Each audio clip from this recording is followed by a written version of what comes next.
మోదీ ఒక్క పిలుపుతో అమెరికా వదిలి వచ్చిన సనాతని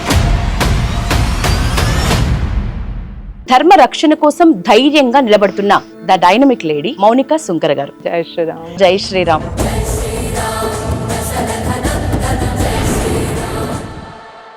ప్రతి శనివారం తాడ్బండ్ హనుమాన్ ఆలయంలో 12:30 గంటల వరకు హనుమాన్ చాలీసా పఠనం భజనలు చేస్తున్నారు. అది ఆ ఏరియాలో ఉన్న ఇతర వర్గం వాళ్ళకి కూడా ఒక సౌండ్ పొల్యూషన్ కిందికే వస్తుంది, ఒక డిస్టర్బెన్స్, ఒక ట్రాఫిక్ సమస్య కిందికే వస్తుంది. హిందుస్థాన్ లో భారతదేశంలో బాజాప్తుగా ప్రతి శనివారం 12 గంటల దాకా చేస్తాం. ఏం చేస్తారో చేయండి, ఏం చేస్తారో చూద్దాం. కేటీఆర్ కామన్ సెన్స్ లేదు, why are imposing Hindi on us అన్నట్టు. మరి why are you talking English? అంటే ఇంగ్లీష్ బ్రిటిష్ అయితే ఇజ్జత్మానం లేకుండా వాడి భాష మాట్లాడుతుంది. హిందీ భాష ఒకటి నేర్చుకుంటే నార్త్ వైపు ఉన్న కనీసం ఒక 7-8 states లో ఏం జరుగుతుంది అనే విషయం మనకు అర్థమైంది. వలి ఇష్యూలో నిజానికి సెంటిమెంట్ వర్కౌట్ అయినంతగా వాస్తవ పరిస్థితి హైలైట్ అవ్వలేదు. వలి అందరినీ జాగరూకుల్ని చేసి వలి హిందువులందరికీ ఒక మంచి మెసేజ్ ఇచ్చిండు. వలి వల్లనే ఎవరు హలీం బట్టీలలో తినరు. ఎందుకంటే ఉమ్ముండో ఉచ్చో పోసిండో కల్తీ ఇచ్చిండో ఎందుకు వచ్చింది అని తినకుండా. నేరేటివ్ బిల్డింగ్ లో ట్రాప్ లో పడిపోయినరు మీలాంటి జర్నలిస్ట్. నమస్తే, నేను Yashoda. Welcome to Pallavi TV. ఆమె ఇంజనీరింగ్ చదివిన న్యాయవాది. మోదీ ఒక్క పిలుపుతో అమెరికా వదిలి వచ్చిన సనాతని ధర్మ రక్షణ కోసం ధైర్యంగా నిలబడుతున్న శక్తి వాహిని, నిజాన్ని నిర్భయంగా మాట్లాడే హిందూ శివంగి, the dynamic lady Mounika Sunkara garu ఇవాల్టి మన గెస్ట్. మాట్లాడదాం. నమస్తే మేడం, బాగున్నారా? జై శ్రీరామ్. జై శ్రీరామ్.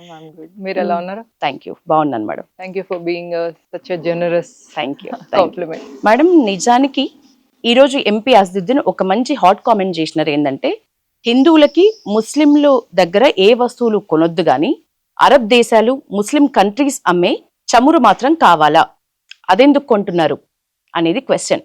ఈ క్వశ్చన్ కి మీ answer? First thing, Asaduddin Owaisi గానీ ఫర్ దట్ మ్యాటర్ భారతదేశంలో ఉన్న ముస్లింలు అందరూ కూడా మతం మారిన మాజీ హిందువులు, కత్తికి భయపడిన వాళ్ళు. సో హిందువులు మాత్రమే, వాళ్ళు మతం మారిన మాజీ హిందువులు. వాళ్ళని ముస్లింలు అని అనడానికి లేదు, ఎందుకంటే వాళ్ళ డిఎన్ఏ ఎక్కడ కూడా అరబ్ వాళ్ళతో లింకప్ అయ్యి ఉండదు. 70 to 80% ఆఫ్ వాళ్ళ డిఎన్ఏ భారతదేశంలో ఉన్న హిందువులతో మ్యాచ్ అవుతుంది. అండ్ అదొకటి, అది సైంటిఫిక్ గా. ఓకే. హిస్టరీ కూడా మీరు చూసినట్టయితే ఇస్లామిక్ దురాక్రాంతాలు భారతదేశం వచ్చినప్పుడు వాళ్ళు వచ్చేటప్పుడు ఆడవాళ్ళని తీసుకొని రాలేదు కదా. ఇక్కడ ఉన్న ఆడవాళ్ళని చెడిపేసి వాళ్ళ నుంచి పిల్లల్ని కనడం వల్ల బలవంతంగా వచ్చిన సంతానమే వీళ్ళంతా. కాబట్టి బలవంతంగా పుట్టిన వాళ్ళు ఇలిజిటిమేట్ ఇన్ అదర్ వర్డ్స్. అట్లాంటి వాళ్ళు ఇప్పుడు ముస్లింలకు సపోర్ట్ చేయడం అనేది ఫస్ట్ థింగ్ హాస్యాస్పదం. రెండో విషయం, నరేంద్ర మోదీకి Israel, Palestine, Syria, Iran, Saudi వంటి ఎన్నో ముస్లిం దేశాలు హైయెస్ట్ సివిలియన్ అవార్డ్స్ ఇచ్చినాయి. అవి ఇస్లామిక్ దేశాలు. Mark my words, mind it, అవి ఇస్లామిక్ దేశాలు. ఆ దేశాలు నరేంద్ర మోదీని, భారతీయ జనతా పార్టీని, ఫర్ దట్ మ్యాటర్ భారతదేశాన్ని ఒక ఐడియల్ గా, ఒక ఐకాన్ గా చూస్తున్నారు. రెండో విషయం, అండ్ ఇప్పుడు ఇంకొక ఇంపార్టెంట్ విషయం ఏంటంటే, ఈ భారతదేశంలో ఉన్న సో కాల్డ్ పిరికిగా మతం మారిన మాజీ హిందువులు ఇప్పుడు వాళ్ళని వాళ్ళు ముస్లింలుగా చెప్పుకునే వీళ్ళు వందే మాతరం పాడేటప్పుడు నిలబడరు, జాతీయ గీతానికి నిలబడరు, భారత్ మాతకి చేయనరు. వీళ్ళని ఆర్థిక బహిష్కరణ చేయడము అనేది నీడ్ ఆఫ్ ద అవర్. దీనిలో ఆలోచించాల్సిన అవసరం లేదు, సెకండ్ థాట్ అవసరం లేదు. ఇప్పుడు హిందువులందరూ ఇద్దరే పిల్లలు కనాలి అనే మన చట్టం వచ్చిందా? రాలేదు కదా. వాళ్ళు they took it upon themself and ఇద్దరు పిల్లల్ని మాత్రమే కంటూ వచ్చారు. ఎందుకు? పాపులేషన్ కంట్రోల్లో ఉంచుకోవాలి, దేశం డెవలప్ కావాలని. ఇన్ ద సేమ్ వే ఇప్పుడు దేశం సమర్థవంతంగా నడవాలన్నా ఎక్కడ కూడా హిందూ మీద హోలీ చుక్క రంగు బుర్కా మీద పడ్డందుకు తరుణ్ లాంటి వాళ్ళు చావుకు కారణమైన వీళ్ళను ఆర్థిక బహిష్కరణ చేయడం వల్ల ఒక మెసేజ్ ఇస్తున్నాం మనం. మీరేం మెసేజ్ ఇచ్చిండ్రు? బుర్కా మీద చుక్క హోలీ పడ్డా మిమ్మల్ని చంపేస్తాము అని మీరు మెసేజ్ ఇచ్చిండ్రు. కాబట్టి మిమ్మల్ని ఆర్థిక బహిష్కరణ చేస్తాము అని మేము మెసేజ్ ఇస్తున్నాం. రెండు, చమురు వేరే దేశాల నుంచి వస్తుందంటే ఆ దేశాలకు భారతదేశం నుంచి కూడా చాలా వస్తువులు పోతున్నాయి. ఇస్లామిక్ దేశాలు ఎవరైతే ముస్లింసే అమ్ముతున్నారో ఆ చమురుని మనం కోరుకుంటున్న టాపిక్ మీద మాట్లాడుతున్నారు ఎంపీ. అదే నేను చెప్పేది, భారతదేశం కూడా వాళ్ళకి ఇంపోర్ట్ చేస్తుంది. ఇప్పుడు ఇరాన్ కి మొన్న మనం ఫస్ట్ ఎయిడ్ కిట్ పంపించినాం. తీసుకోకండి మరి. ఇది భారతదేశం, ఇది హిందూ దేశం, ఇది హిందూ రాష్ట్రం కాదు, ఇది కాదు కాదు అని మీరు మొత్తుకుంటే అయిపోతుందా? దీన్ని భరతమాత అంటాం, వందే మాతరం అంటాం, జాతీయ గీతం అన్నిట్లో కూడా ఈ నాగరికత ఈ సంస్కృతికి సంబంధించిన పదాలే ఉంటాయి. ఇది మీరు కాదు అంటే హిందుస్థాన్ కాకుండా పోదు. ఇది హిందుస్థాన్. 1947 లోనే అది పాకిస్తాన్ అయింది, ఇది హిందుస్థాన్ అయింది. కాబట్టి ఇది బరాబర్ హిందుస్థానే. మరి అక్కడ ఇరాన్ ఇజ్రాయెల్ వచ్చేసి ఇక్కడ దంచి దంచి పోతుంది ఇరాన్ ని. ఆ ఇరాన్ కి మరి మనం ఫస్ట్ ఎయిడ్ కిట్ పంపిస్తున్నాం. వాళ్ళు తీసుకునేటోళ్ళకి లేదు బాధ. అంటే ఒరిజినలోడు మంచిగానే ఉంటాడు, నకిలీ వాళ్ళు ఇట్లా. ఇది ఒక సామెత ఉంటదండి, పెళ్ళాం కంటేనట ఉంపుడు గంత ఎక్కువ నోములు వ్రతాలు చేసిందట. అట్లుంటది భారతదేశంలో ఉన్న ముస్లింల కథ. సో ఇచ్చిపుచ్చుకునే విషయంలో మంచి పరమత సహనం పాటించటం కానీ, భిన్నత్వంలో ఏకత్వం పాటించటం కానీ అవసరం అంటారు. పరమత సహనం, భిన్నత్వంలో ఏకత్వం, ఇట్లాంటి శుద్ధులన్నీ హిందువులకే అండి, వాళ్ళకి ఏముండవు అవి. అందుకనే బుర్కా మీద హోలీ చుక్క పడిన వెంటనే 40 మంది 50 మంది వచ్చి తరుణ్ అట్లా కొట్టి కొట్టి చంపేశాను. తరుణ్ విషయంలో మూలం ఎక్కడ ఉంది మేడం? అంటే నిజంగా అక్కడ ఆ అబ్బాయి మీద ఇంతకు ముందు నుంచే కొంచెం గర్జ అనేది ఉంది కాబట్టి అది అంత ఇన్సిడెంట్ కి దారి తీసింది అనేది మూలం ఏంటి? నిజంగా మతమేనా? గ్రడ్జ్ ఉంటే తరుణ్ వాళ్ళ ఫ్యామిలీ ఎందుకు చంపలేదు వాళ్ళను? ఓకే, వాళ్ళకే ఎందుకు చంపాలనే అంత రాక్షసత్వం, అంత క్రూరత్వం, అంత ఇంటాలరెన్స్ వాళ్ళకి ఎందుకుంది, వీళ్ళకి ఎందుకు లేదు?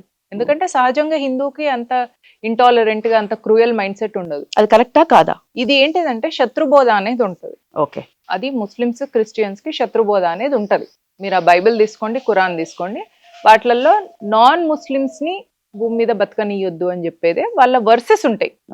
ఇప్పుడు మన భగవద్గీతలో శ్లోకాలు ఉన్నట్టు వాళ్ళకు ఆయతులు అంటారు, వాటిలలో ఆ వర్సెస్ లో ఉంటాయి.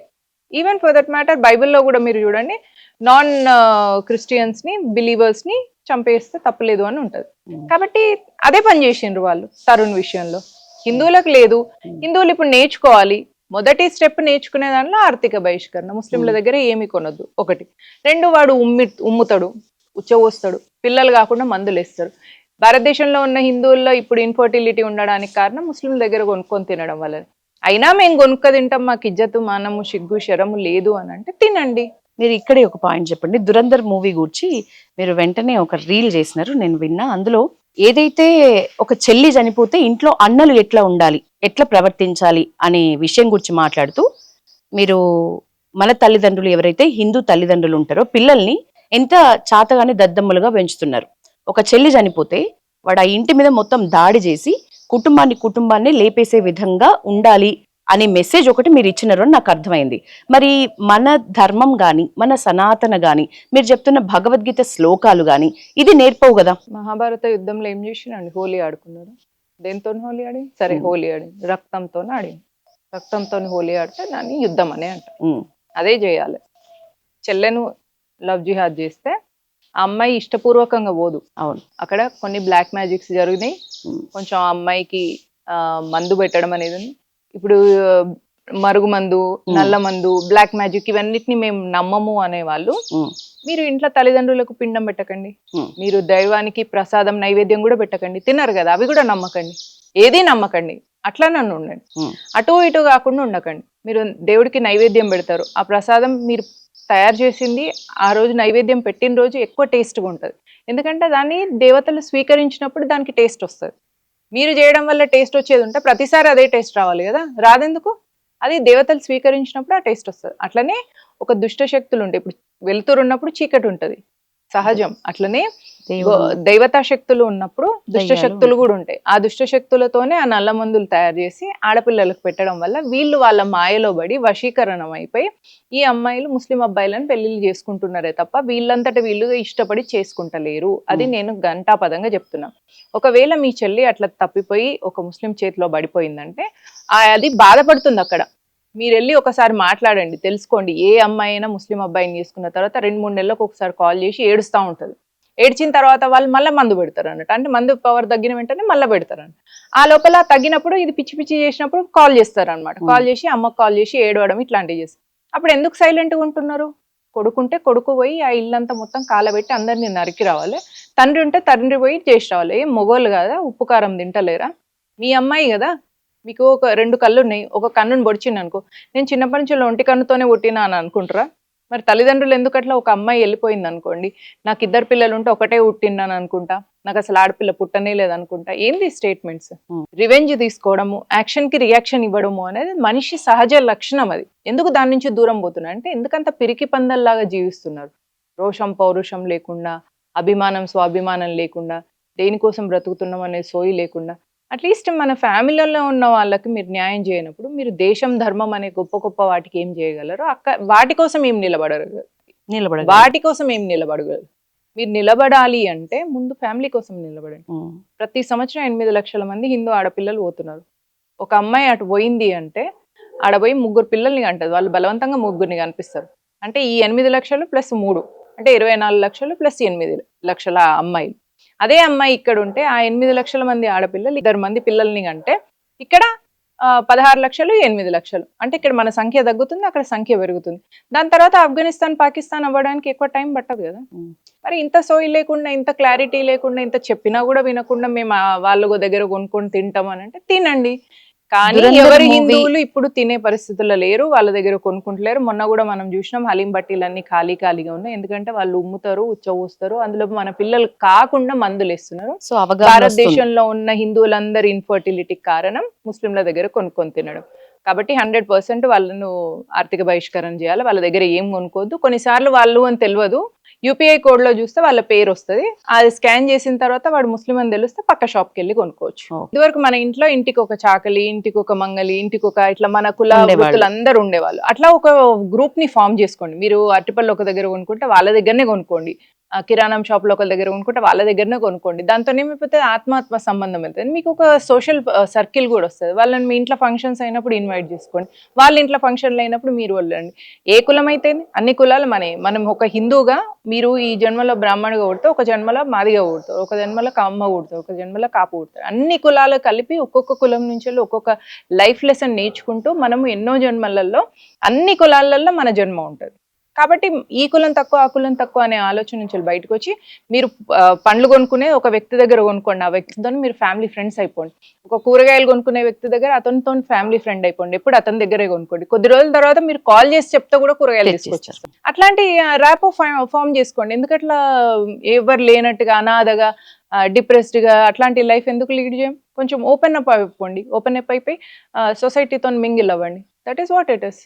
మేడం, రంజాన్ చాలా బాగా జరుపుకుంటున్నారు, మంచి ఓపెన్ గా రోడ్ల మీద నమాజ్ జరుగుతోంది, ఈరోజు చాలా హ్యాపీ మూడ్ లో ఉన్నారు.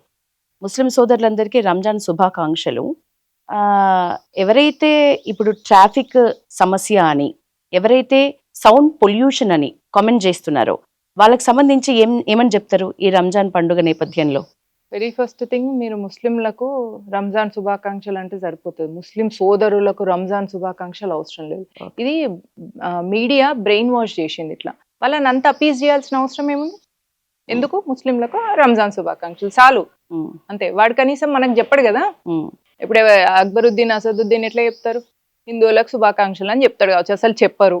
మీరు ఎందుకు అట్లా చెప్పాలి? అంత అవసరం లేదు. కాబట్టి ముస్లింలకు రంజాన్ శుభాకాంక్షలు సరిపోతుంది. రెండో పాయింట్ ఏమో అన్నారు మీరు, ట్రాఫిక్ సమస్య, అట్లాగే సౌండ్ పొల్యూషన్. ట్రాఫిక్ అని సౌండ్ కానీ ఇది సోషల్ అండ్ సివిక్ రెస్పాన్సిబిలిటీ కిందకి వస్తుంది యశోద గారు. ముస్లింలకు బేసిక్ సివిక్ సెన్స్ ఉండదు.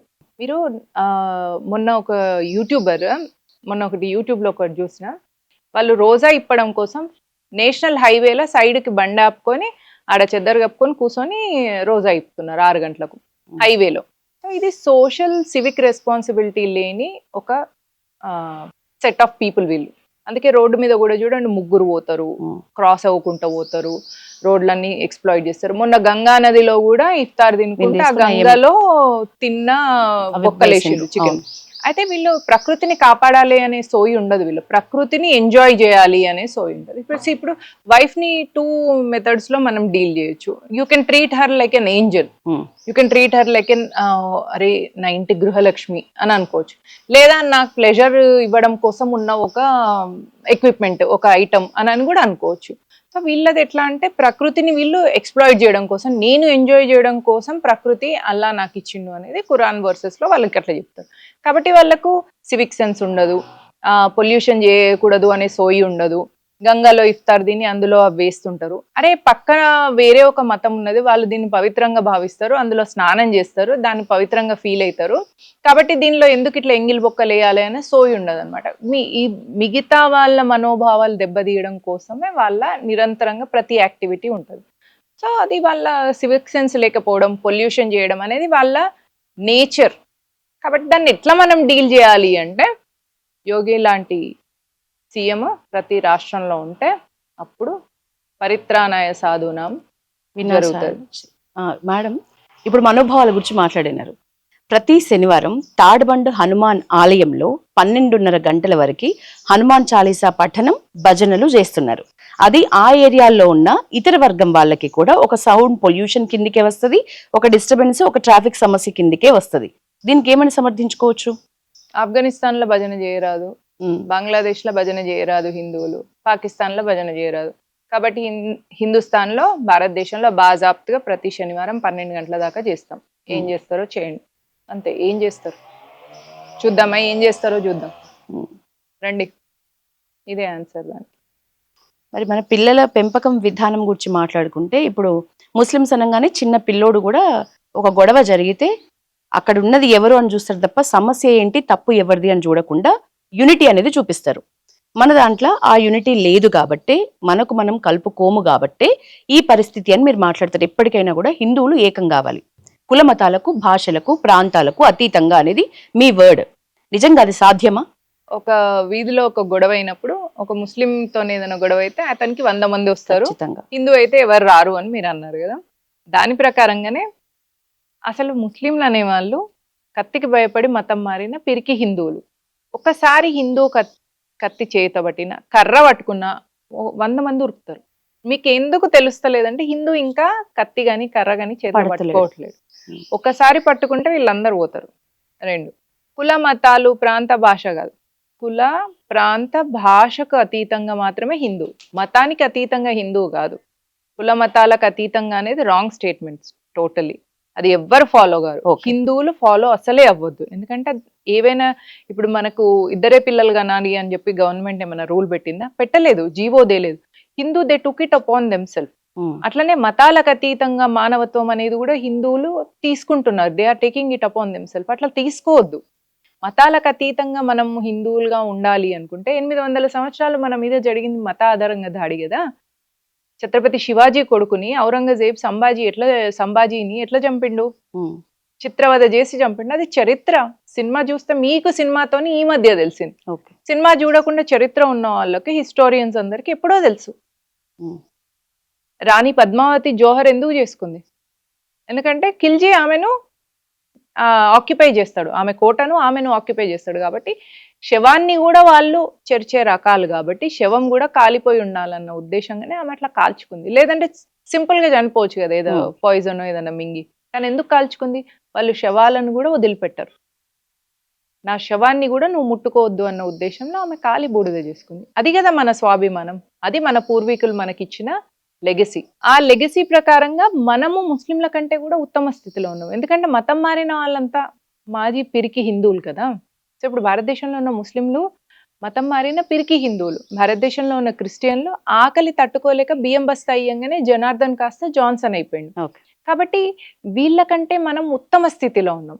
మనం చేయాల్సింది ఏంటంటే ఒక కత్తి చేత పట్టుకోవాలా, ఒక కర్ర చేత పట్టుకోవాలా, అందరం కుల ప్రాంత భాషకు అతీతంగా హిందువులుగా ఉండాలి. అంటే కుల ఆధారంగా రెడ్డి, కమ్మ, కాపు, వెలమ, మాదిగ, మాల ఇది కాదు, మనం హిందువులం. 2, ప్రాంత అభిమానం ఉండొద్దు. మన లోపల ప్రాంతీయ విభేదాలు తీసుకురావడానికి చాలా శక్తులు, దుష్ట శక్తులు పనిచేస్తున్నాయి. వాటిని మనం దగ్గరికి రానియొద్దు. మనం తెలంగాణ అయినా, ఆంధ్ర అయినా, కర్ణాటక అయినా, గుజరాతీ అయినా, మార్వాడి అయినా, ఎవరైనా మనందరం భారతీయులు. మీ భారతదేశంలో ఉన్నవాళ్ళు, వాళ్ళు హిందూ సంప్రదాయాలు ఫాలో అవుతారు, మనము హిందూ సంప్రదాయాలు ఫాలో అవుతాం. పెళ్ళైతే మార్వాడి అమ్మాయి నల్లపూసలు వేసుకుంటుంది, తెలుగు అమ్మాయి నల్లపూసలు వేసుకుంటుంది, గుజరాతీ నల్లపూసలు వేసుకుంటుంది, యూపీ అయినా నల్లపూసలు వేసుకుంటుంది. నల్లపూసలు వేసుకుంటుంది అనేది మన కల్చర్, మన నాగరికత నుంచి మనకు వచ్చిన సంస్కృతి సాంప్రదాయం అది.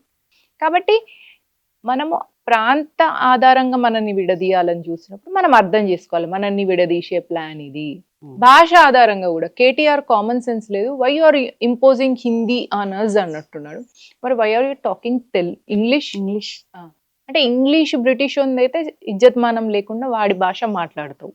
సరే వాడు ఇంపోజ్ చేసిండు అప్పుడు 1947లో మొత్తం గురుకులాలన్నీ నాశనం చేసి కాన్వెంట్ స్కూల్స్ బలవంతంగా పెట్టడం వల్ల మనకు ఆ భాష వచ్చింది. హిందీ భాష మాట్లాడితే తప్పేనే.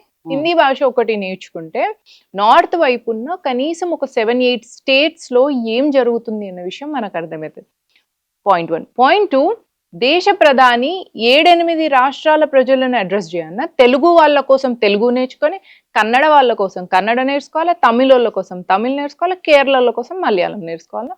అదే ఈ 4 రాష్ట్రాలు హిందీ నేర్చుకుంటే అయిపోతుంది కదా. ఇప్పుడు ప్రాబ్లం వచ్చింది ఈ 4 రాష్ట్రాలకే కదా.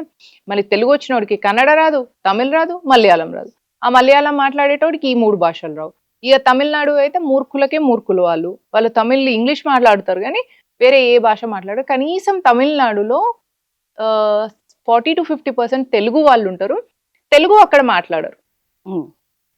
అది చెన్నైలో తమిళనాడులో ఉన్న హిందువుల పరిస్థితి. సో ఇంత భాషాధారంగా మనల్ని విడదీసే ఈ మూర్ఖత్వం, భాషాధారంగా మనల్ని విడదీసే బ్రేకింగ్ ఇండియా ఫోర్సెస్ ఏ ఉన్నాయో వాటిని కూడా మనం అడ్రస్ చేయాలి అంటే మనం అవేర్నెస్ తీసుకురావాలి. ఎస్ మేడం, సమ్మక్క సారక్క దగ్గర వలి ఇష్యూలో నిజానికి సెంటిమెంట్ వర్కౌట్ అయినంతగా వాస్తవ పరిస్థితి హైలైట్ అవ్వలేదు. ఏమంటారు? వాస్తవ పరిస్థితి ఏంటి, సెంటిమెంట్ ఏంటి? సెంటిమెంట్ అంటే ఆయన ముస్లిము, పేదవాడు, నిరుపేద అనే సెంటిమెంట్ చాలా జనాల్లోకి వెళ్ళింది. వాస్తవ పరిస్థితిలో మనం చాలా మంది వక్తలు అంటున్నట్లుగా అతను కల్తీ ఆహారం అమ్ముతున్నాడు అనేది హైలైట్ అయితే అవ్వలేదు. దట్టు అతనికి సపోర్ట్ ఇచ్చిన వాళ్ళు కూడా ఎక్కువ మంది హిందూ వర్గం వాళ్ళే. ఇది నేరేటివ్ బిల్డింగ్ అంటారు. ఈ నేరేటివ్ బిల్డింగ్ ఓన్లీ సోషల్ మీడియాలో జరిగింది అని మనం అనుకుంటున్నాం. ఫీల్డ్ లో ఒకవేళ వలీద్ పట్ల జాలి దయ ఉంటే మొన్న హలీం బట్టీలలో హిందువులు ఇదివరకు ఉన్నట్టు లైన్లలో ఎందుకు నిలబడలేదు చెప్పండి? మీరే కదా రిపోర్ట్ చేసిండ్రు హలీం బట్టీలలో ఇదివరకు ఉన్నంత ఇప్పుడు లేరు. ఎందుకు లేరు? వలి అందరినీ జాగరూకుల్ని చేసిండు. వలి హిందువులందరికీ ఒక మంచి మెసేజ్ ఇచ్చిండు. వలి వల్లనే ఎవరు హలీం బట్టీలలో తినాలి. ఎందుకంటే ఉమ్ముండో ఉచ్చో పోసిండో కల్తీ ఇచ్చిండో ఎందుకు వచ్చింది అని తినకుండా ఉన్నారు. కాబట్టి నేరేటివ్ బిల్డింగ్ లో ట్రాప్ లో పడిపోయినరు మీలాంటి జర్నలిస్టులు. రియల్ గా ఫీల్డ్ లో పబ్లిక్ ఎవ్వరు కూడా హలీం తినలేదు. పబ్లిక్ ఎవ్వరు కూడా వానికి డొనేషన్స్ ఇవ్వలేదు. వానికి డొనేషన్ ఇచ్చిన డొనేషన్ చూపించమనండి, ట్రాన్సాక్షన్స్ లిస్ట్ చూపించమనండి, బ్యాంక్ స్టేట్మెంట్. నాగబాబు అనేది రీజనల్ పార్టీలు వాళ్ళ మైనారిటీ అపీజ్మెంట్ చేయడం వల్ల ఓట్ల కోసం చేస్తారు. సో దాన్ని పెద్ద పట్టించుకోదు. చంద్రబాబు నాయుడు కూడా నెత్తి కథ పెట్టుకొని మసీదులో పోయి నమాజ్ అంటే అది మైనారిటీ అపీజ్మెంట్. అక్కడ ముస్లింలను బక్రాలు చేస్తున్నారు వీళ్ళు. భారతీయ జనతా పార్టీ ఎప్పుడు ముస్లింలను బక్రాలు చేయదు. మీకు ఎట్లాంటి అపీజ్ చేయము, మీకు ఎట్లాంటి ఫ్రీ బీస్ ఇచ్చేది లేదు. మీరు మర్యాదగా దేశం పట్ల అభిమానంతో ఇక్కడ తిండి తింటున్నారు కాబట్టి ఒక బాధ్యతాయుతమైన పౌరుడిగా జీవిస్తారా, జీవించండి. మీరు ఓటు వేయకుండా భారతీయ జనతా పార్టీ గెలుస్తుంది. ఎందుకంటే హిందూ మేల్కుంటున్నారు. ఎస్, అందుకే 3 times భారతీయ జనతా పార్టీ అధికారంలోకి వచ్చింది. రేపు తెలంగాణలో కూడా బీజేపీ అధికారంలోకి రాబోతుంది. ఓకే, మీరు ఒక కామెంట్ చేసినారు ఒక రీల్లో, కుక్కని నిలబెట్టినా కూడా బీజేపీకి ఓటు వేయండి అని. ఇంత స్ట్రాంగ్ కామెంట్ కి రీజన్ ఏంటి? ఎలక్షన్స్ ముందు అయోధ్య రామాలయం కట్టడం వల్లే బీజేపీ స్ట్రాంగ్ అయింది అనే కామెంట్ కూడా ఉంది. పర్లేదు కదా, ఎట్లయితే స్ట్రాంగ్ అయిందా లేదా? మీరు ఎగ్జామ్ లో పాస్ అయినరా లేదా, దట్స్ ఇట్. మీకు 35 మార్కులు వచ్చినాయా, 40 వచ్చినాయా, 50 వచ్చినాయా, మ్యాటర్. నెక్స్ట్ ఫేజ్ కి పాస్ మార్క్స్ ఇస్ కొలమానం. That's a scale. కాబట్టి అధికారంలోకి వచ్చింది, ఎట్లా వచ్చింది అనేది సెకండరీ. రాష్ట్రంలో బీజేపీ వస్తుంది అంటారు, తెలంగాణలో పక్కా వస్తుంది. ఎన్ని ఇయర్స్ లో నెక్స్ట్ ఎలక్షన్స్ లో బీజేపీ. ఓకే, గత 3 ఏళ్లలో 20 గుళ్ల పైన దాడులు జరిగినాయి. మూలం ఎక్కడ తప్పు జరుగుతోంది కాబట్టి ఈ ఆలయాల దాడి కంటిన్యూ అవుతోంది. ఎప్పుడైనా కాంగ్రెస్ అధికారంలో ఉన్న చోట గుడి, బడి, ఒడి మీద దాడి జరుగుతుంది. కర్ణాటకలో ధర్మస్థల ఆలయం చుట్టూ శవాలు ఉన్నాయని చెప్పి ఆలయం చుట్టూ తవ్విండ్రు. ఏ ఇన్ఫ్రారెడ్ రేస్ తో చూస్తే తెలియకపోవునా కింద శవాలు ఉన్నాయా లేదా? ఇప్పుడు అసలు మనం జియోలాజికల్ గా ఎక్కడ నీళ్లు పడతాయి అని చూసి చెప్తున్నారు సైంటిస్టులు. అట్లాంటిది నీకు ఆలయం చుట్టూ ఇన్ఫ్రారెడ్ యూజ్ చేస్తే తెలియకపోయేదా? కావాలని హిందూ మనోభావాలు దెబ్బతీయడం కోసం ఆలయం చుట్టూ అట్లా బొందలు తవ్విండ్రు. ఇది గుడి మీద దాడి. తెలంగాణలో కూడా అదే జరుగుతుంది. ఎందుకంటే తెలంగాణలో కూడా కాంగ్రెస్ అధికారంలో ఉంది. కాంగ్రెస్ ఏమంటుంది, కాంగ్రెస్ అంటే ముస్లిం, ముస్లిం అంటే కాంగ్రెస్ అని స్వయంగా కాంగ్రెస్ చీఫ్ మినిస్టర్ రేవంత్ రెడ్డి అన్నాడు. మరి అట్లా అన్న తర్వాత ప్రజలు తెలుసుకొని ఏం చేయాలి అంటే ఇట్లాంటి కాంగ్రెస్ నీచులను బుద్ధి చెప్పాలి వీళ్ళకు. ఎందుకంటే ఒక విదేశీ మహిళకు పుట్టిన పిల్లలు ఎప్పుడైనా కూడా విదేశీయులే ఉంటారు. సోనియా గాంధీ, ఆమె పేరు సోనియా గాంధీ అని పెట్టుకున్నంత మాత్రాన్ని ఇప్పుడు మనకు పెళ్ళైనప్పుడు పేర్లు మ్యాచ్ కాకపోతే మార్చేస్తాం. ఒరిజినల్ పేరు కూడా ఒకటి ఉంటది కదా, అట్లనే ఆమె ఒరిజినల్ పేరు యాంటోనియో మయోనో. ఎవడనాలి యాంటోనియో మయోనో అని అనరాదు కదా, అందుకనే సోనియా గాంధీ అని ఇందిరాగాంధీ పేరు పెట్టుకుంది కోడలికి. సో సోనియా గాంధీ అనే మహిళ విషకన్యను రాజకుమారుల మీద ప్రయోగిస్తారు. అట్లా రాజీవ్ గాంధీ అనే ఒక ప్రిన్స్ మీద, రాజకుమారుడి మీద, ఇందిరాగాంధీ కొడుకు మీద సోనియా గాంధీ అనే విషకన్యను ప్రయోగించడం మూలాన ఆమె మన దేశంలోకి వచ్చి దేశాన్ని హస్తగతం చేసుకోవాలనే ఇంటెన్షన్తో ఆమె ఇక్కడికి వచ్చింది. అట్లాంటి మహిళను మనం దగ్గరికి తీయొద్దు. మన కోడలు కాదామె, ఇంటి కోడలు కాదు. మన సంస్కృతి సాంప్రదాయాల్లో పుట్టిన అమ్మాయే మన ఇంటి కోడలు. అది మాల కానీ, మాదిగ కానీ, కమ్మ కానీ, రెడ్డి కానీ, ఏ కులం అమ్మాయి అయినా కూడా మనం మన ఇంటి కోడల్ని చేసుకున్నప్పుడు మీరు అన్నట్టుగా మన కోడలు అవుతుంది. ఇట్లాంటి విదేశీ మహిళ మనకు దేశానికి కోడలు కాదు. అండ్ ఈ స్టేట్మెంట్స్, ఈ ఎమోషన్స్ రాజకీయంలో ఉన్న వాళ్ళకు, ఆ పదవిలో ఉన్న వాళ్ళకి ఇట్లాంటివి ఉండొద్దు అన్నట్టు. ఖచ్చితంగా మన దేశ మహిళనే మనం మన దేశానికి ప్రధానిగా ఉంచాలి. మన దేశ పగ్గాలు అన్ని కూడా వాళ్ళ చేతికే ఇవ్వాలి. కాబట్టి మనం 2004 నుంచి 2014 వరకు ఈ విదేశీ మహిళ చేతిలో కాంగ్రెస్ పార్టీని పెట్టడం వల్ల దేశం ఆర్థికంగా చాలా లోట్ అయిపోయింది. ప్లస్ భ్రష్టు పట్టిపోయింది. ప్రజలలో కూడా లా అండ్ ఆర్డర్ మిస్ అయిపోయింది. ముస్లింలకు కూడా మైనారిటీ అపీజ్మెంట్ ఎక్కువైపోయి మీరు ఇందాక అన్నట్టు వాళ్ళకి సోషల్ ఇర్రెస్పాన్సిబుల్గా వాళ్ళు తయారైంది. కాబట్టి అన్నిటికీ సొల్యూషన్ ఏంటిది అంటే మన గుళ్ళ మీద దాడి జరగడానికి కూడా ఈ కాంగ్రెసే. కాబట్టి వీటన్నిటికీ సొల్యూషన్ కాంగ్రెస్ ముక్త భారత్, ఇప్పుడు కాంగ్రెస్ ముక్త తెలంగాణ. మేడం, ఇప్పుడు బీజేపీ అధికారంలోకి వస్తే ముస్లిం ఓటు బ్యాంక్ అక్కర్లేదా మీకు? ముస్లింలు బీజేపీకి ఓటేయరు అని మీరు ఎందుకు అనుకుంటున్నారు? చాలా మంది ముస్లిం మహిళలు ట్రిపుల్ తలాక్ తీసినాక వాళ్ళు సీక్రెట్ గా బీజేపీకి ఓటేస్తారు.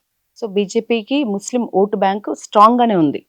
పర్వాలేదు, ఇంకా స్ట్రాంగ్ అవ్వాల్సిన అవసరం ఉంది. వాళ్ళ పూర్వీకులు హిందువులన్న సోయితోని ఉన్న ముస్లింలందరూ భారతీయ జనతా పార్టీకి మద్దతుగా నిలబడతారు. వాళ్ళ పూర్వీకులు హిందువులే అయినా కూడా హిపోక్రసీలో జీవించే ముస్లింలు వాళ్ళకు వాళ్ళు ముస్లింలు అనుకొని భారతదేశంలో ఇక్కడ తిండి తింటూ, ఇక్కడ గాలి పీల్చుకుంటూ ఇరాన్కి సపోర్ట్ చేస్తారు. అసదుద్దీన్, అక్బరుద్దీన్ ముస్లింసా హిందువులా? మతం మారిన మాజీ పిరికి హిందువులే వాళ్ళ పూర్వీకులు. మేడం, బీజేపీలో మహిళలకి పెద్ద పీట. ఖచ్చితంగా మహిళా శక్తి అనేది బీజేపీలో చాలా స్ట్రాంగ్ గా కనిపిస్తుంది.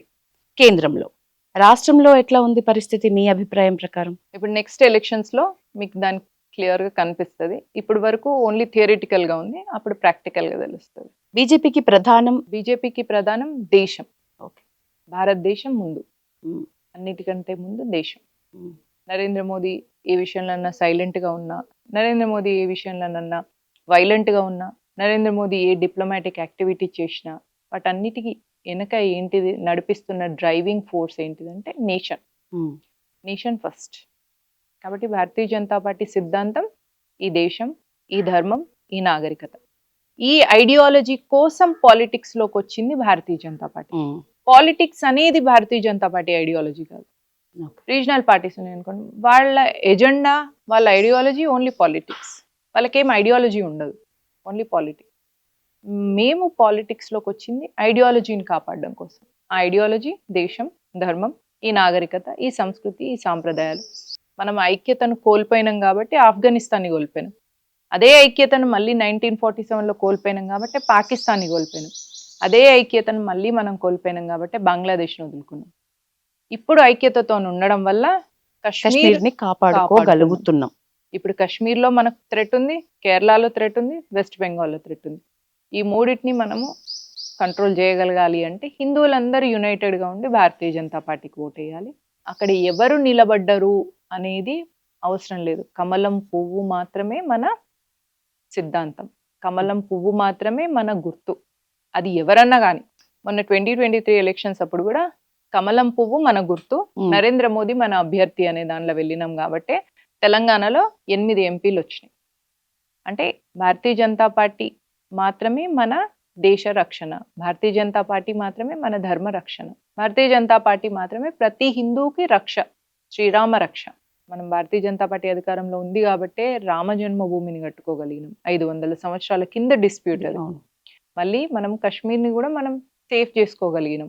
భారతదేశంలో ఏది డెవలప్మెంట్ చేయాలన్నా కూడా, భారతదేశంలో ఈ నాగరికతను ముందుకు తీసుకెళ్లాలన్నా, భారతదేశాన్ని ప్రపంచం ముందు ఒక 4th లార్జెస్ట్ ఎకానమీగా తీసుకురావాలన్నా అది భారతీయ జనతా పార్టీకే సాధ్యం. I stand with my words. నేను ప్రజలకు అదే చెప్తాను. ఎవరు అభ్యర్థి అనేది చూడకుండా బీజేపీకి బీజేపీకి మద్దతు ఓటు ఇస్తే వేయాలి. దేశం సురక్షితంగా ఉంటుంది. దేశం సురక్షితంగా ఉంటే హిందూ సమాజం ఆటోమేటిక్గా సురక్షితంగా ఉంటుంది.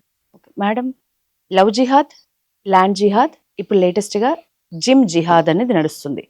ఈ యూపీలో మిర్జాపూర్లో అమ్మాయిలు జిమ్లకు వెళ్ళే అమ్మాయిల్ని చాలా చాకచక్యంగా ట్రాప్ చేసి ఏకంగా మత మార్పిడికి దిగిన నేపథ్యంలో ఒక అమ్మాయి కంప్లైంట్ చేసింది.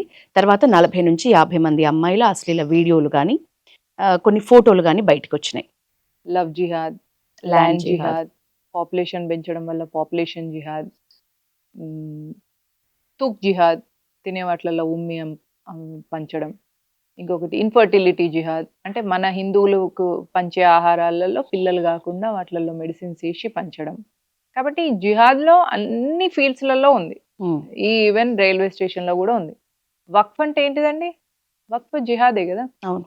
ట్రైన్లో మనం బస్సులో చిన్నప్పుడు ఖర్చీఫ్ వేసుకుందాం. అవును. అట్లా ఒకడు వచ్చేసి వక్ఫ్ మెంబరు ఏదన్నా ఒక ల్యాండ్ మీద ఇది వక్ఫ్ది అనగానే అది వక్ఫ్ది అయిపోతుంది. కాబట్టి ఈ జిహాద్ ప్రతి దాంట్లో ఉంది. అందుకనే ఆన్ ద ఫస్ట్ స్టేట్మెంట్ మనం ఏదేంతోనైతే ఓపెన్ చేసినామో వీళ్ళని ఆర్థిక బహిష్కరణ చేయడం వల్ల చాలా వరకు కంట్రోల్లోకి వస్తారు. అప్పుడు కూడా వీళ్ళు కంట్రోల్లో ఉండరు. వీళ్ళ మీద ఒక కన్నేసి ఉంచాలి, ఏం చేస్తున్నారు. లేకపోతే వీళ్ళు కనీసం ఆ సోషల్ మీడియా త్రూ అన్న టెర్రరిజం చేస్తారు. కాబట్టి ఇప్పుడు మనకు ఇప్పుడు శత్రువుని ఎక్కడో పెడితే వాడు ఏం ప్లాట్స్ ఇస్తున్నాడో అర్థం కాదు. మన దగ్గరనే పెట్టుకున్నాం అనుకో, వాడు మన దగ్గరనే ఉంటే మనం గమనించుకుంటూ ఉండొచ్చు. కాబట్టి వీళ్ళని మనం గమనించుకుంటూ చూస్తూ ఈ జిహాదులన్నిటినీ కూడా మనము కంట్రోల్ చేయాలి అంటే ఆర్థిక బహిష్కరణ. ఇందాక మనం అనుకున్నట్టు ఓపెనింగ్ స్టేట్మెంట్లో ఆర్థిక బహిష్కరణ చేయాలి అని చెప్పిన తర్వాత జిమ్లో ముస్లిం ట్రైనర్తో ఎందుకు ట్రైన్ చేసుకుంటున్నారు? మనకి పే చేస్తున్నారు కదా. అదే హిందూకి పే చేయండి, హిందూ దగ్గర జిమ్ నేర్చుకోండి. ఎందుకు ముస్లిం దగ్గర ఎందుకు నేర్చుకోవాలి? తర్వాత అశ్లీల వీడియోస్ అన్ని చూసి మళ్ళీ ఎందుకు ఏడవాలి? అందుకే అల్టిమేట్లీ ఆర్థిక బహిష్కరణ ముస్లింలను చెయ్యాలి అని చెప్పేది ఎందుకే. చాలా వాటికి అన్నిటికీ సొల్యూషన్ అది. మీరు ఇప్పుడు తూక్ జిహాద్ అన్నాను, ఉంచింది వలీ లాంటోడు కల్తీ పెట్టిండు అనుకో, కల్తీ తింటే ఆరోగ్యం పాడవుతుంది కదా, అది హెల్త్ జిహాద్. కాబట్టి వలీ లాంటి వాళ్ళ దగ్గర కోవా బన్నులు కొనుక్కోవద్దు. నెక్స్ట్ మొన్న ఒకడు షాబాజ్ అనేవాడు ఉచ్చా వేసి కూరగాయలు అమ్ముతున్నాడు. కాబట్టి వాడిని అవాయిడ్ చేసినాం అనుకో, అట్లాంటి గలీజ్ కూరగాయలు తినాల్సిన దుస్థితికి పడిపోయింది. హలీం లాంటిలల్లా ఏమేస్తున్నారో తెలియదు, కుక్కనేస్తున్నారు అని కూడా వచ్చింది. కాబట్టి ఫుడ్ జిహాద్ నుంచి వెళ్ళి వాళ్ళ దగ్గర కొనొద్దు. అల్టిమేట్లీ యూపీఏ స్కాన్తో మీకు తెలిసిపోతుంది వాడు హిందువా ముస్లిమా. కొనొద్దు. మీ సేఫ్టీ కోసం, దీనివల్ల మీరు దేశం కోసం ధర్మం కోసం ఏదో సేవ్ చేస్తలేరు, మీరేం సేవ చేస్తలేరు, మీరు త్యాగం చేస్తలేరు, ఏం లేదు. మీరు ఉమ్ము ఉచ్చా వేసినవి తినకుండా, మీరు ఇన్ఫర్టిలిటీ తిని పిల్లలు కాకుండా మీ అభిప్రాయం ప్రకారం హాస్పిటల్ పిల్లల్ని కనడం కరెక్ట్ మేడం? ఇప్పుడు మీరు అంటున్నారు లింగులు ఇటుకుమని ఒక్కళ్ళు ఇద్దరిని అంటారు మన వాళ్ళు అని.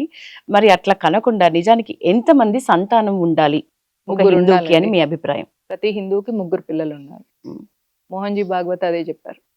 అది కూడా మీరు ఆలోచించండి. 3 పిల్లలు ఉన్నారు అనుకోండి, మీకు 2 అమ్మాయిలు,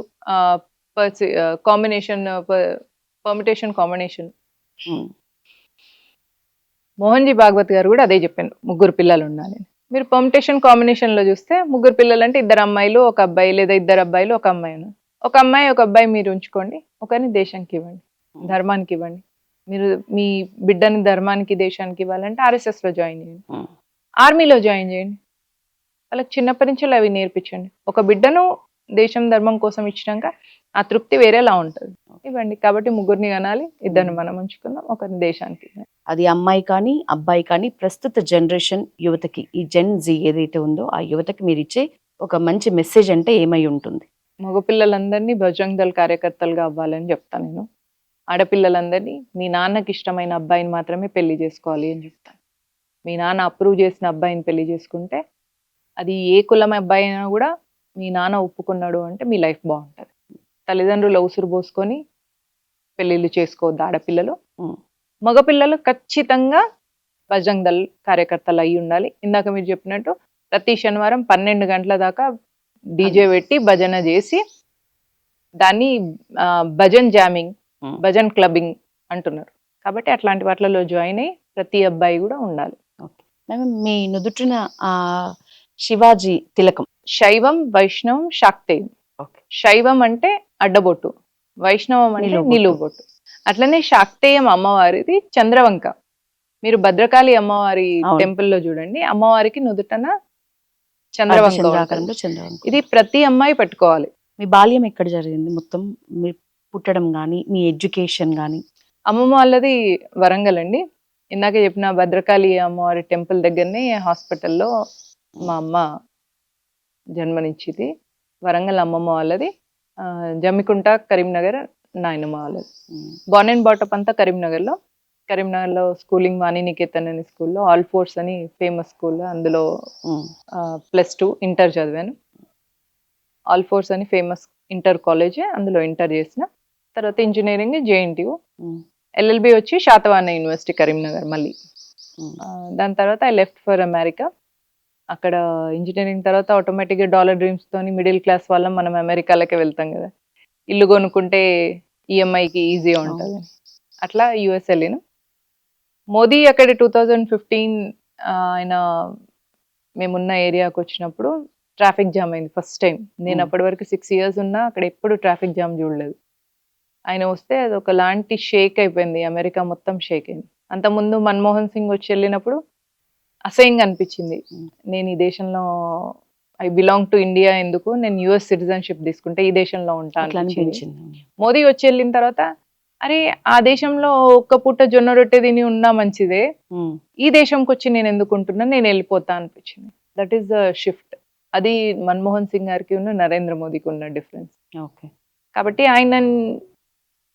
ఆయనను చూసి ఆయన నాకు ఒక మంత్రం ఇచ్చినట్టు అనిపించింది. ప్రతి గురువు అంటే ఒక దేవతను మనకు పరిచయం చేస్తారు. అట్లా నరేంద్ర మోదీ నాకు భారత్ మాతాకి జై అనే మంత్రం ఇచ్చి భరతమాతను పరిచయం చేశాను. కాబట్టి ఆయన నేను గురువులాగా ఫీల్ అవుతా. ఆయన నాకు ఇచ్చిన ఉపాసనా దేవత భరతమాత, ఆ మంత్రం భారత్ మాతాకి జై. వీటన్నిటితో నేను రియలైజ్ అయ్యి ఈ దేశంలో ఉండొద్దని I came back to India. Okay. మీ ఈ జర్నీలో ఇప్పటివరకు మిమ్మల్ని పొలిటికల్గా ఇన్స్పైర్ చేసిన పర్సన్ అంటే ఎవరి పేరు చెప్తారు? సుష్మా స్వరాజ్ గారు. I admire her, the way she talks, the way she keeps her point. Even opposition party వాళ్ళు కూడా దాన్ని సమ్మతించేలా ఉండేది. I like her. అండ్ ఇంకా అంటే ఆబ్వియస్లీ మోదీజీ. ఓకే.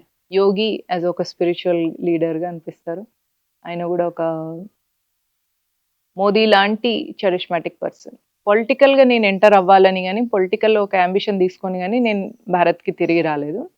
మోదీజీ ఇచ్చిన ఇన్స్పిరేషన్తో నేను భారతదేశం వచ్చిన తర్వాత నేను ఇక్కడ ధర్మం కోసం పనిచేస్తున్నప్పుడు నాకు RSS నుంచి మంచి గైడెన్స్ వచ్చింది. నేను ఏం మాట్లాడుతున్నా, ఇప్పుడు 4 వైపు నుంచి వెళ్ళి మీ వైపుకి యారోస్ త్రో చేస్తుంటే ఎటు సైడ్ నుంచి అడ్రస్ చేయాలి అని అనేది అర్థం కాదు కదా. అట్లా నాకు తెలియలేదు స్టార్టింగ్లో. అప్పుడు RSS నుంచి నాకు ప్రాపర్ గైడెన్స్ వచ్చింది. సో అట్లా నేను భారత్కి వచ్చిన తర్వాత ధర్మం కోసం పనిచేస్తున్నప్పుడు నాకు క్లారిటీ లేకుండే. మన దేశం మీద ఎవరెవరు దాడి చేస్తున్నారో అనేది తెలిసింది కానీ ఎందుకు చేస్తున్నారో తెలియలేదు, వాటిని ఎట్లా కౌంటర్ చేయాలో తెలియలేదు. ఆ విషయంలో నాకు RSS నుంచి మంచి ప్రాపర్ గైడెన్స్ ఉండింది.